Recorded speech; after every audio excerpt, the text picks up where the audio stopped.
Welcome to our channel. Friends, आज आपण पाहणार आहोत बक्षीसपत्राबद्दल संपूर्ण माहिती. बक्षीसपत्र कोण करू शकतो, कोणत्या कंडिशन मध्ये करू शकतो, कोणत्या संपत्तीचे करू शकतो, बक्षीसपत्र रद्द होऊ शकते का, या सर्व बाबी आपण या व्हिडिओमध्ये पाहणार आहोत. तर फ्रेंड्स, व्हिडिओ पूर्ण बघा, लाईक, कमेंट, शेअर करा आणि सबस्क्राईब करायला अजिबात विसरू नका. तर चला पाहूया आपण बक्षीसपत्राबद्दल माहिती. तर बक्षीसपत्र कोण रद्द करू शकतो. पहिल्यांदा आपण बक्षीसपत्र म्हणजे काय, गिफ्ट डीड म्हणजे काय ते पाहूया. बक्षीसपत्र म्हणजे इंग्रजीत त्याला गिफ्ट डीड म्हणतात. बक्षीस म्हणजे काय, तर बक्षीसची व्याख्या पाहूया. बिना मोबदला आणि स्वतःहून केले गेलेले संपत्तीचे हस्तांतरण याला बक्षीसपत्र किंवा गिफ्ट डीड म्हणतात. आता यात संपत्ती कसली असू शकते, कोणती संपत्ती आपण गिफ्ट डीड मध्ये देऊ शकतो, गिफ्ट मध्ये देऊ शकतो, तर स्थावर किंवा जंगम म्हणजेच मुव्हेबल आर इमूव्हेबल. मुव्हेबल म्हणजे जी संपत्ती जी आपण एका ठिकाणाहून उचलून दुसऱ्या ठिकाणी देऊ शकतो किंवा मूव्ह करू शकतो एका ठिकाणाहून दुसऱ्या ठिकाणी. आणि इमूव्हेबल म्हणजे जी आपण एका ठिकाणावरून दुसऱ्या ठिकाणी नेऊ शकत नाही, जशी शेती वगैरे, घर, शेती हे आपण एका ठिकाणावरून दुसऱ्या ठिकाणी नेऊ शकत नाही, त्याला इमूव्हेबल म्हणतात. आणि जो गिफ्ट देतो त्याला डोनर म्हणतात आणि जो घेतो, गिफ्ट घेतो, त्याला आपण डोनी म्हणतो. तर पाहूया बक्षीसपत्र करण्याच्या काही अटी असतात, त्या कोणत्या, तर पाहूया आपण. नंबर 1 वर आहे, मालकी हक्काचे हस्तांतरण केले जाणे आवश्यक आहे. नंबर 2 वर आहे, जी मालमत्ता अस्तित्वात आहे तिचेच बक्षीसपत्र करता येते, अस्तित्वात नसलेल्या मालमत्तेचे नाही. म्हणजे आता प्रेझेंट मध्ये अस्तित्वात असायला पाहिजे ती जी संपत्ती आपण बक्षीसपत्र करणार आहोत, ती संपत्ती अस्तित्वात असायला पाहिजे.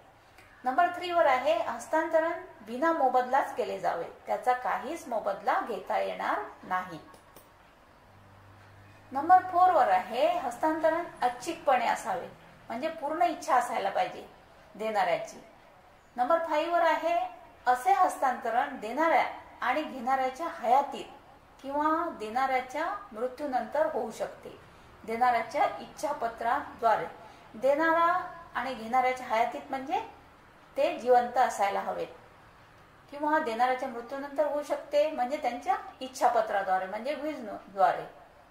नंबर 6 वर आहे, जो बक्षीस म्हणजेच गिफ्ट देणारा आहे तो सक्षम व्यक्ती असावा, म्हणजे तो सुदृढ असायला हवे, जसा बालक, मानसिकदृष्ट्या अक्षम, वेडा या कंडिशन मध्ये तो नसावा.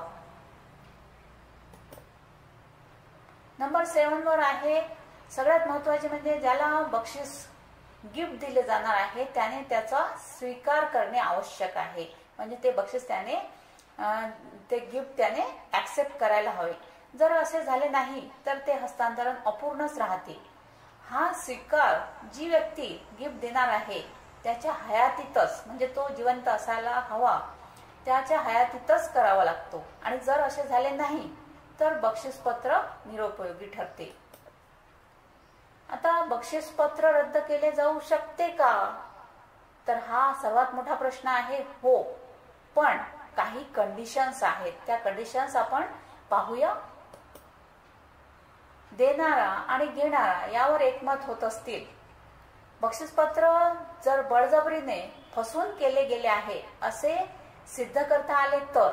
आता देणारा घेणारा दोन्ही एकमत आहेत, म्युच्युअल कन्सेंट आहे दोघांची की आपल्याला कॅन्सल करायचं आहे बक्षीसपत्र, तर होऊ शकते. दुसरी कंडिशन आहे, बक्षीसपत्र जर बळजबरीने फसवून केले गेले आहे असे सिद्ध केले तर रद्द होऊ शकते. पण यासाठी असे झाल्यापासून 3 वर्षात दाद मागावी लागते.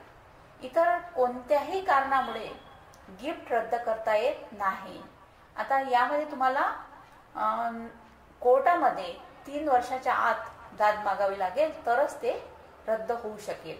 आणि एकदा का देणाऱ्याने आपल्या कृतीतून बक्षीस हे मंजूर आहे असे दर्शविले की ते रद्द होत नाही. जर बक्षीसपत्र हे नोंदणी झालेले असेल तर ते रद्द होऊ शकत नाही. ही खूप मोठी महत्वाची कंडिशन्स आहे की जर बक्षीसपत्र नोंदणीकृत असेल, रजिस्टर्ड असेल, तर ते रद्द होऊ शकत नाही. आणि जर रद्द करायचेच असेल तर 2 कंडिशन्स आहेत. नंबर 1 वर आहे परस्पर संमती, मीन्स म्युच्युअल कन्सेंट, दोन्ही पार्टीची संमती असायला हवी. आणि नंबर 2 वर आहे करार रद्द करणे या प्रकारेच होऊ शकते. तर फ्रेंड्स, ही होती संपूर्ण माहिती. थँक्यू.